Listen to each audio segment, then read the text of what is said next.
Hi, I'm Matt, and this is your Thanksgiving making dollars and cents at the box office. It was a wet and wild weekend at the box office as Disney's Moana sailed right into first place with $56.6 million, but made $81.1 million from the holiday 5-day weekend. This makes Moana the second best Thanksgiving 5-day opening of all time, second only to Disney's 2013 Frozen. And on top of all of that, the film also made $17.1 million internationally this weekend for markets like China and New Zealand and Portugal. Moana is a gorgeous film with bright colors and rich heritage and charming and completely lovable characters.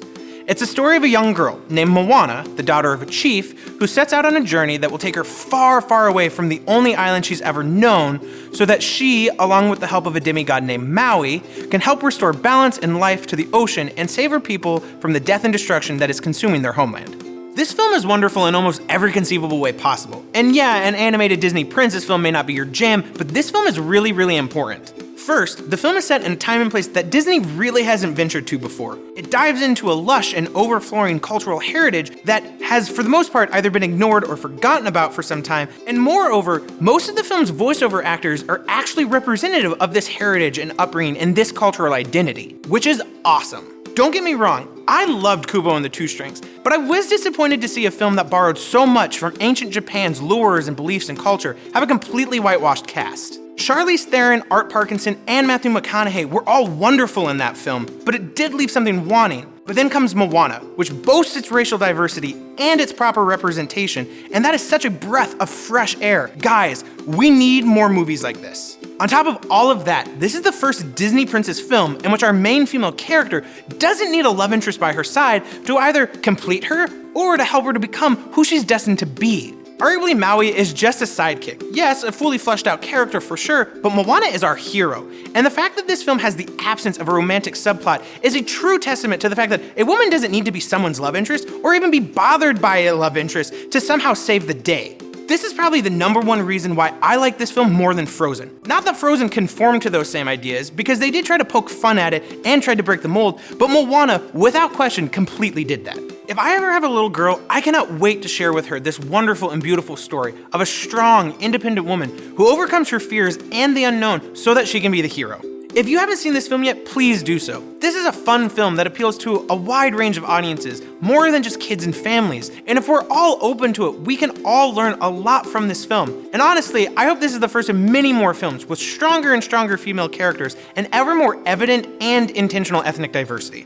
And coming in second this weekend was Fantastic Beasts and Where to Find Them, which pulled in $45.1 million over the 3-day holiday weekend, only seeing a 39.4% decline in ticket sales from opening weekend. That alone is impressive, as the film should have declined 50 to 60%, but it didn't, and it actually is now the second best second weekend performance for a Harry Potter film, second only to the very first Harry Potter film that were released all the way back in 2001.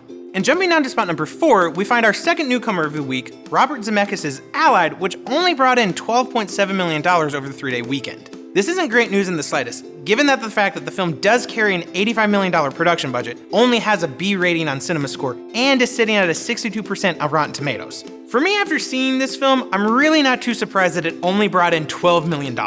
The film really never expanded much beyond the general premise and the obvious conclusion that just about anyone could assume given the latest trailers. And this is a film that could have said a couple different things at the end, but scrambled at the last minute to make an even decent concluding statement.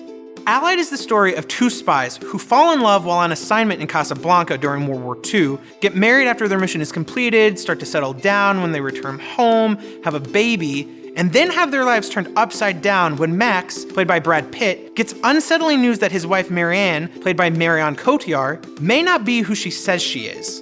Aside from the wonderful performances from Pitt and Cotillard, because obviously it's Brad Pitt and Marion Cotillard, I'd be lying if I didn't say that this film felt like these two talented actors were wasted on the weak and rushed writing. I was intrigued up through the first act, skeptical but on the edge of my seat for the second, but I was completely put off by the third act because this film offered me literally nothing new that the trailers hadn't already done. It was such an obvious ending that you could call it 20 minutes into this 2-hour-long war, period piece, thriller love story that is clearly just begging for an Oscar nomination. I know that sounds mean, but seriously, this film could have been something, but unfortunately, it's just gonna be forgotten about by next week. And getting a lump of coal for Christmas this year is Bad Santa 2, because it ain't got no money to keep the heating on this winter. The film landed at spot number 7 with $6.1 million.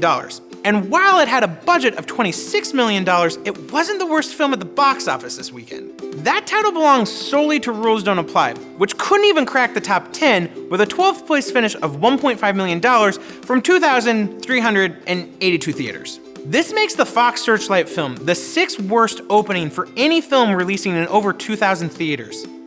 Ever. I think the major letdown that Rules Don't Apply saw is largely to do with its lack of relevance for a modern-day audience. And really, this film seems hard to get on board with, given it reduces Howard Hughes to little more than a punchline after the beautiful and painful The Aviator from 2004. But looking ahead to next weekend, we have the release of High Top's Incarnate, which is a story about an exorcist who enters the subconscious of the possessed to save them. And I ask you, what's scarier for a studio than a misplaced horror film in the midst of the holiday and Oscar season? I'd be surprised if this film sees over $10 million, and yes, I could be surprised, but this film looks like it's a mainstream jump scare thriller that no one is going to be talking about after this weekend.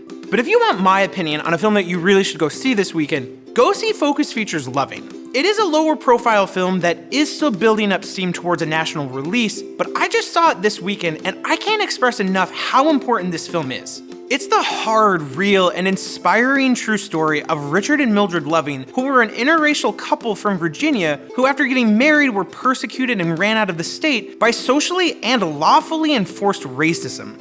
Through their fight to overturn the laws throughout the country that prevented the marrying between races, we get to see a beautifully sculpted story with some truly powerful performances and thought-provoking takeaways. And honestly, with no hesitation whatsoever, I could see this film going on to win Best Picture at the Oscars this year, and I would fully stand behind that. I'm excited to keep talking about this film over the coming weeks because of how great it is, but for now, I'm recommending everyone to go see it. And that's it for this week. Right now, we have a plethora of wonderful cinema in theaters, so make sure to go out and support your local film house this weekend. And remember, if you like this film, click subscribe, comment, or like if you want to join the conversation, and we'll see you next week on Making Dollars and Cents at the Box Office.